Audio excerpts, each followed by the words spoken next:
Bonjour à tous, on se retrouve une nouvelle fois pour parler de mes récentes découvertes. Je crois que c'est un format que j'aime énormément faire depuis que je le fais de manière un petit peu morcelée, disparate comme ça, en abordant tous les sujets qui me plaisent, sans me brimer, sans me renfermer dans une thématique qui ne me ressemble pas. C'est pourquoi j'ai donc décidé de commencer tout de suite par vous parler d'un coup de cœur cinéma. Et j'ai vu deux films récemment au cinéma que j'ai adoré. Le premier...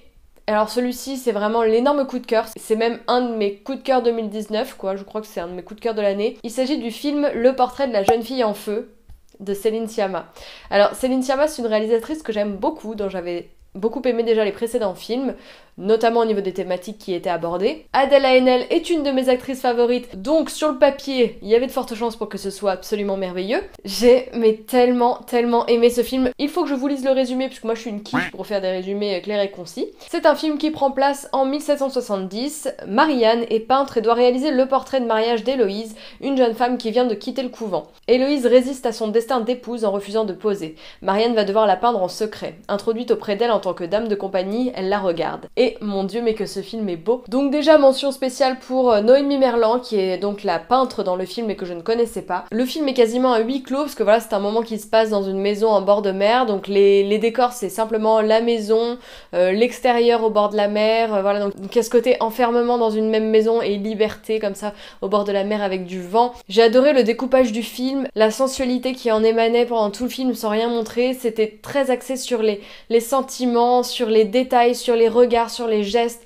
sur la beauté des personnages, mais une beauté pure, hein, intrinsèque, je parle pas de physique ou quoi que ce soit. C'est un film sur le rapport entre les femmes, leur relation entre les femmes, que ce soit une relation d'amie, de confidente, d'épouse, de soutien, d'amante, de mère. C'est un film où il n'y a pas d'homme, ou un seul, mais un rôle très anecdotique. C'est un film clairement sur les femmes. Je vais pas dire pour les femmes parce que c'est pour tout le monde. Ce film il était tellement merveilleux, je ne saurais pas vraiment vous le décrire. J'espère vous donner envie de le voir par mes mots, mais c'est tellement une question de ressenti. Les plans étaient merveilleux, les musiques étaient superbes. J'ai trouvé que de par l'histoire, Céline Sciamma avait donné pile ce qu'il fallait au spectateur pour lui faire plaisir quand même, parce que moi, il y a un moment où voilà, comme le film était parti, je me suis dit que ça allait être très contemplatif et bon voilà, je peux pas vous révéler le film, mais au final j'ai été heureuse. J'ai eu les touches de romantisme que je voulais, les touches d'esthétisme que je voulais dans les plans, les clins d'œil, les scènes qui te donnent le petit sourire en coin, etc. J'ai vraiment été conquise. Il y a notamment une scène merveilleuse qui se passe autour d'un feu avec des chants qui font un peu rituel chamanique comme ça.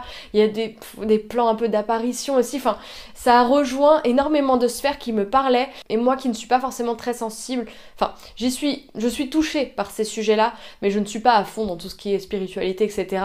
Le film non plus. Mais justement, il y avait les petites touches comme ça de ces aspects-là qui m'ont énormément plu, énormément parlé. Et je pense que vous qui me suivez avez potentiellement cette sensibilité à ces sujets-là.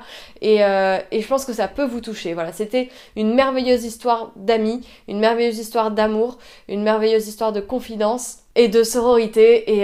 Et mon dieu que j'ai aimé ce film. Et c'est voilà un de mes derniers énormes coups de cœur. Deuxième film que je suis allée voir au cinéma la semaine dernière, il s'agit, alors en français c'est absolument horrible, Dr Sleep. Sleep, le sommeil, Docteur Sommeil.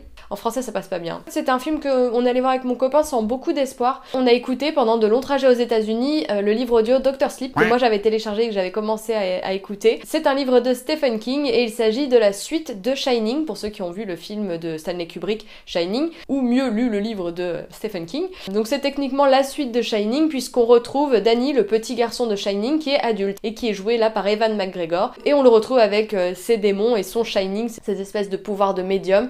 Et franchement, même si ça partait un petit peu dans tous les sens au niveau de l'histoire, mais c'est pas dû au film, c'est dû à Stephen King, il est un petit peu, voilà, il est un peu parti dans plein de choses, il y a énormément de péripéties dans le film, ce qui fait que je ne me suis pas ennuyée une seule seconde. J'ai trouvé cette suite absolument pertinente, j'ai beaucoup apprécié le film, je pense que ça joue beaucoup parce que vous me l'aviez dit dans mes dernières découvertes où je disais que j'avais été déçue par les films parce que j'en attendais beaucoup. Vous m'aviez dit le truc c'est de ne pas regarder un film avec beaucoup d'attentes. C'est facile à dire, c'est moins facile à faire.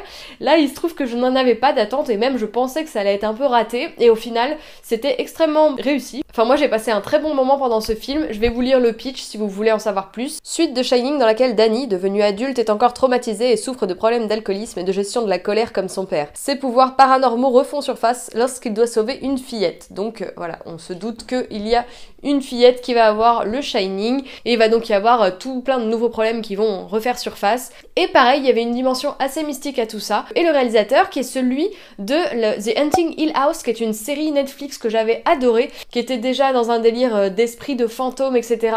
Et voilà, je pense que c'est un sujet qui est récurrent et qui plaît beaucoup au réalisateur. Faut que je vous trouve son nom d'ailleurs, parce que j'aime pas faire ça.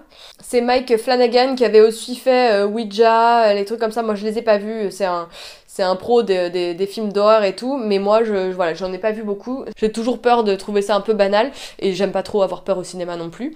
Mais voilà, ce film-là, je le trouve très réussi, donc je vous conseille d'aller le voir au ciné si j'arrive à sortir cette vidéo assez rapidement pour qu'il soit encore en salle. On passe au favori suivant. En ce 1er décembre, je vous annonce donc mon projet au cours des prochains jours sur Instagram. Je vais partager chaque jour une astuce zéro déchet, donc je voulais faire ça un peu sous forme de campagne.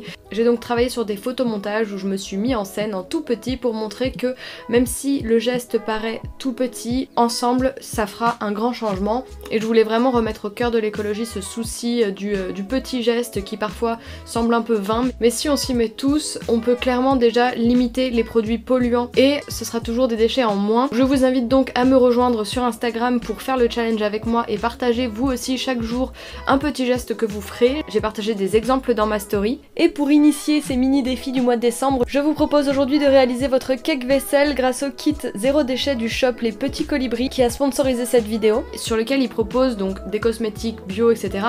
mais aussi des box zéro déchet et plein d'objets autour du zéro déchet, et le choix est vraiment assez varié et j'ai trouvé hyper malin leur petit set zéro déchet pour bébé enfant, pour la cuisine, pour la salle de bain, voilà, en fonction des pièces de la maison, pour vraiment débuter dans le zéro déchet. Je trouve que c'est absolument nickel. J'ai ma belle-sœur qui voulait absolument se lancer dans les produits ménagers maison et qui ne savait pas trop comment s'y prendre, et je vais clairement lui offrir cette box de produits ménagers parce qu'elle adore le ménage, hein, chacun son truc.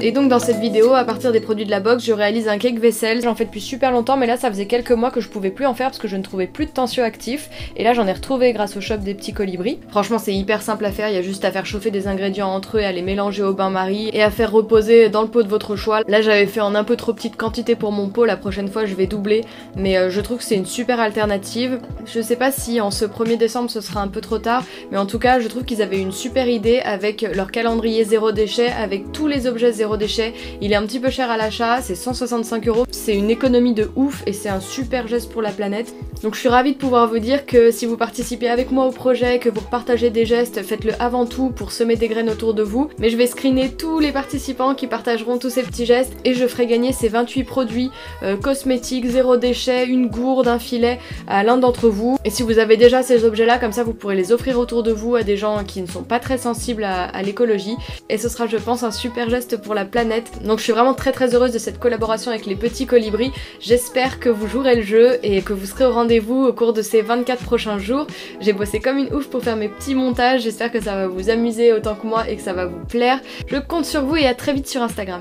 Et bonjour à tous, nous sommes le samedi 23 novembre et je m'apprête à passer une journée à Lille pour la première fois. On va y aller avec mon frère parce que ce soir il y a un groupe de rockabilly qu'on aime beaucoup qui s'appelle les Spoony Boys qui joue dans un petit bar auberge qui a l'air d'être un lieu de vie un peu sympa de Lille. Bon, il pleut pour le moment, mais je pense que ça va à peu près s'améliorer dans l'après-midi et le lendemain, le dimanche, à mon avis, il fera beau normalement. Je vais essayer de faire 2-3 bonnes adresses, de traîner un peu mon frère dans des lieux healthy, de bloggers. Non mais il est pas trop chiant niveau bouffe. Normalement, ça devrait le faire, ça pourrait lui plaire. Donc c'est parti, je vous emmène avec nous.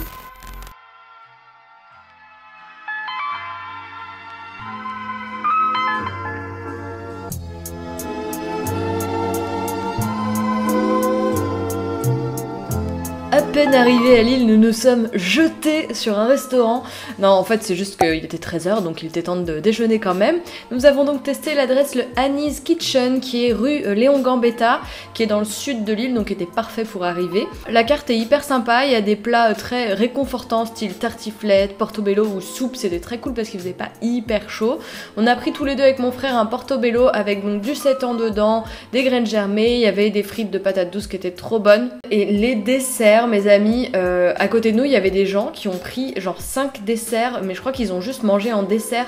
Ils sont ultra bons et très copieux. Moi j'ai pris une mousse au chocolat, mais j'étais calée pour 2 jours. Elle était hyper aérienne, super bon à la coiffe à bas, mais en dessous il y avait une espèce de couche de crème au beurre de cacahuète qui était ultra bon, mais ça calait bien quand même.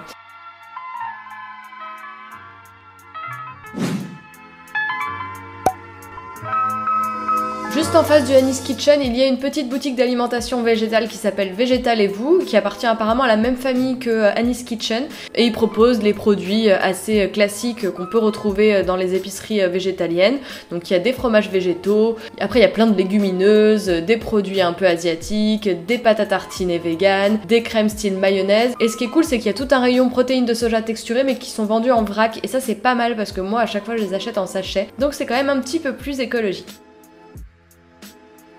Ensuite on a continué à se promener dans la rue et au fil des boutiques qu'on croisait, à chaque fois c'était des boutiques assez écologiques. Il y en avait notamment une de savon avec des huiles végétales et des marques que je connais bien, et cette boutique qui s'appelle Elle Market où on retrouve un peu les essentiels du parfait petit apprenti green quoi. Donc t'as aussi bien de la jolie vaisselle, des trucs un peu sympas, mais t'as aussi des gourdes, plein de trucs zéro déchet, il y avait des brosses, des recharges, des biswraps, des tawashi, il y avait plein de cosmétiques aussi, des savons, des shampoings solides. Il y avait notamment la marque Ben et Anna que j'aime bien, qui font les déodorants dont je me sers, mais qui viennent de sortir visiblement des dentifrices aussi, qui ont des packaging trop beaux.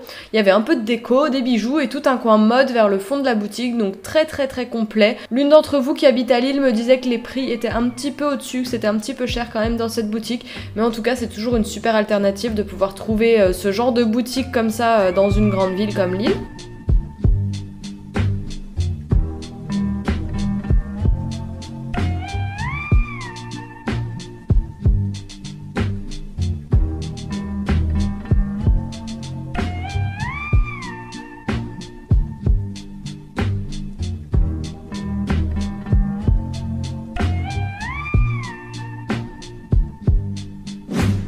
C'est aussi la rue où il y a quelques friperies, donc j'en ai profité pour faire un tour chez Funny Vintage, qui propose aussi bien un petit peu de mobilier, de bijoux, d'accessoires que de fringues. Donc ça se passe sur 2 niveaux, j'ai l'impression que les objets sont pas mal classés par couleur. Je suis vraiment contente parce que j'ai trouvé une veste, c'est un style de veste que je cherchais depuis vraiment longtemps, et je voulais quand même les essayer parce que c'est assez oversize et du coup je voulais voir un peu ce que ça faisait sur moi. Par contre, c'est vrai qu'avec les fripes, pour moi à la base, quand j'étais ado, les fripes, c'était un peu la bonne manière de pas payer trop cher pour avoir des fringues. Maintenant, comme c'est un peu un nouveau mode de consommation, en fait les prix deviennent aussi chers que des prix neufs. Donc la veste que j'ai trouvée, elle coûtait 80 €. Donc vu que je l'aimais beaucoup, je l'ai achetée. Mais franchement, je trouve ça quand même de plus en plus abusé, ces prix qui sont le prix du neuf, enfin du neuf de mauvaise qualité, du neuf de fast fashion. Mais pour des trucs de fripe, je trouve ça quand même hyper abusé. Mais tant qu'il y aura des connes comme moi pour l'acheter, j'ai envie de te dire, ils continueront à mettre des prix comme ça. Ensuite, on a filé sur la Grand Place, on a vu un peu les décos du marché de Noël, c'était hyper joli. Il y avait plein de jolies lumières.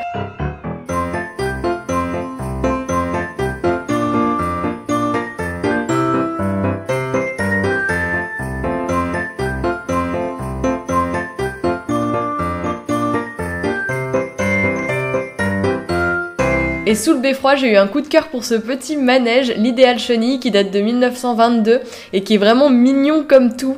Vraiment, c'est le manège typique avec la petite astuce un peu désuète comme ça des années 20 où la foule en fait est recouverte par du tissu à la fin du tour de manège. Et j'ai trouvé ça très joli, très esthétique et vraiment c'était charmant, c'est le mot.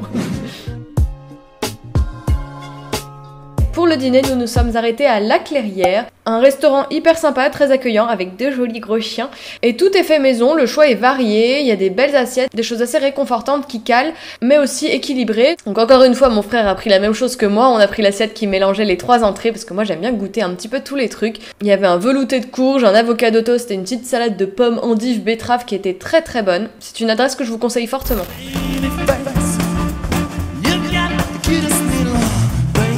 Face. take your place, baby face. My boy, darling, you should have. Et pour finir, c'est avec bonheur que nous avons retrouvé les Spoonie Boys dans le bar Le Gastama. Et comme d'habitude, c'est toujours un super bon moment, super belle ambiance, on sent que les mecs sont heureux d'être là, ils ont le sourire. Ça fait je crois depuis 2011 qu'on les a découverts et qu'on les a vus quelques fois à Paris, on les a revus au Rockabilly Day ensuite. Et c'était vraiment un plaisir de les revoir, on sent qu'ils aiment profondément cette musique et que ça les habite. Et c'était cool de voir un concert aussi à Lille parce que ça fait des années que moi, grande fan de musique, j'entends mes artistes favoris dire que le public le plus chaud en France, ce sont les Lillois. Et j'ai vraiment ressenti cette ambiance très chaleureuse et bienveillante qu'on retrouve aussi quand on va genre en Belgique et qu'on ne trouve pas beaucoup à Paris. Je vous laisse donc avec quelques images du concert. J'espère que ces instants avec moi, ces quelques découvertes cinéma, zéro déchet et culturel vous auront plu. Je vous embrasse et je vous dis à dimanche prochain. Bisous. You should have died so big, baby.